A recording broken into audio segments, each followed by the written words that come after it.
हुगली क्षेत्र में तृणमूल केवल हारेगी नहीं, बर्बाद हो जाएगी। टीएमसी के गढ़ रहे हुगली में खिलेगा कमल। नमस्कार, टीएफआई पर आपका स्वागत है और मैं दीक्षा नेगी आपको बताऊंगी कैसे सालों से टीएमसी के गढ़ रहे हुगली में अब बीजेपी अपनी जीत दर्ज कराने वाली है। पश्चिम बंगाल में चल रहे विधानसभा चुनावों के चौथे चरण के तहत 10 अप्रैल को मतदान किया जाना है। इस चरण में हुगली लोकसभा क्षेत्र में भी चुनाव होने हैं, जो बीजेपी और टीएमसी दोनों ही पार्टियों के लिए महत्वपूर्ण है।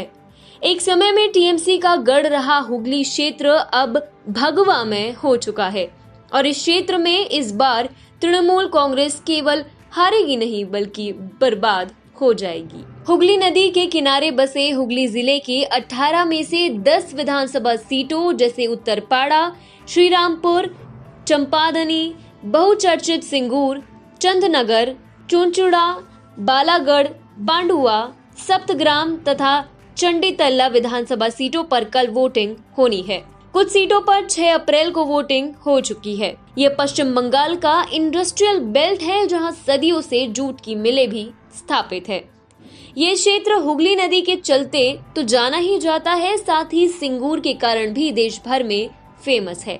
इस जिले में पड़ने वाले सिंगूर में हुए आंदोलन ने ही 34 साल के कम्युनिस्ट पार्टी के शासन को मटियामेट कर ममता बनर्जी को बंगाल की सत्ता पर बिठाया था। हालांकि बीजेपी ने कई वर्ष पहले ही इस क्षेत्र में अपनी तैयारी शुरू कर दी थी, जिसका नतीजा 2019 में देखने को मिला, जब हुगली लोकसभा सीट पर लॉकेट चैटर्जी को जीत मिली थी। हालांकि अब जिन 10 सीटों पर चुनाव है, उस पर भी बीजेपी का पलड़ा भारी दिखाई दे रहा है। जहां बीजेपी ने ऐसे कैंडिडेट्स उतारे हैं जो कुछ महीनों पहले टीएमसी में थे, वहीं टीएमसी की गुंडागर्दी के कारण बीजेपी कार्यकर्ता की माताजी की मृत्यु की वजह से पूरे क्षेत्र में टीएमसी के खिलाफ नाराजगी अपने उफान पर है। वहीं चुनचुड़ा सीट पर बीजेपी ने हुगली से सांसद लॉकेट चैटर्जी को मैदान में उतारा है। सिंगूर में बीजेपी ने 88 साल के रविंद्रनाथ भट्टाचार्य को उम्मीदवार बनाया है। भट्टाचार्य टीएमसी के टिकट पर लगातार 4 बार सिंगूर से चुनाव जीते हैं। रविंद्रनाथ भट्टाचार्य वो शख्स हैं जो सिंगूर आंदोलन के दौरान ममता बनर्जी के साथ कंधे से कंधा मिलाकर खड़े रहे। किसानों को ममता के पक्ष में करने में उन्होंने बड़ी भूमिका निभाई थी तथा क्षेत्र में उनकी छवि भी बेदाग है। बता दें कि 2016 के विधानसभा चुनाव में हुगली की 18 सीटों में सत्ताधारी तृणमूल कांग्रेस ने 16 पर शानदार जीत दर्ज की थी, जबकि पांडुआ सीट पर माकपा तथा चांपदानी विधानसभा सीट पर कांग्रेस ने कब्जा जमाया था। देखा जाए तो वर्ष 2019 के लोकसभा चुनाव में इन 18 विधानसभा सीटों में 4-5 सीटों को छोड़ बाकी सभी सीटों पर भाजपा का ही झंडा लहराया था। इस बार तो इस क्षेत्र में माहौल और अधिक भगवामय हो चुका है। टीएमसी के गुंडों द्वारा लगातार बीजेपी कार्यकर्ताओं के खिलाफ हमले को लेकर पूरे क्षेत्र में टीएमसी के खिलाफ माहौल बना हुआ है। तीसरे चरण के चुनाव से पहले भारतीय जनता पार्टी ने आरोप लगाया था कि उसकी पार्टी के एक कार्यकर्ता की मां को तृणमूल कांग्रेस ने हुगली जिले के गोगाट निर्वाचन क्षेत्र में गुंडों से पिटवाकर मार डाला था। हालांकि ये विधानसभा क्षेत्र आरामबाग लोकसभा क्षेत्र में है, लेकिन ये हुगली जिले में ही है। इस कारण लोगों में टीएमसी की गुंडागर्दी के खिलाफ रोष है।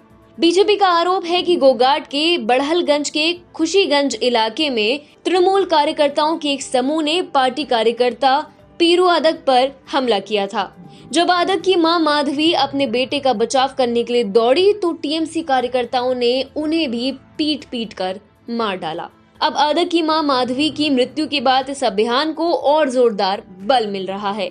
टीएमसी की हिंसा की राजनीति से अब सभी परेशान हो चुके हैं।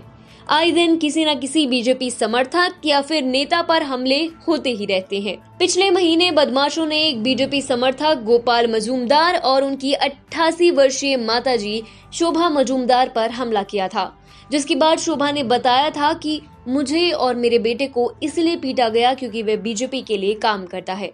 यही नहीं, 7 अप्रैल को कूच बिहार क्षेत्र में चुनाव प्रचार के दौरान भाजपा के प्रदेश अध्यक्ष दिलीप घोष पर कुछ अज्ञात लोगों ने बमों और ईंट पत्थरों से भी हमला कर दिया था। इस कारण पूरा पश्चिम बंगाल टीएमसी के अत्याचारों से त्रस्त है।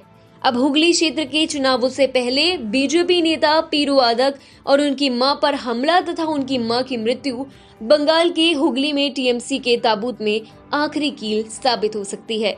जिस क्षेत्र के बल पर ममता बनर्जी शासन में आई थी, अब वहीं से उनके अंत की शुरुआत होने जा रही है।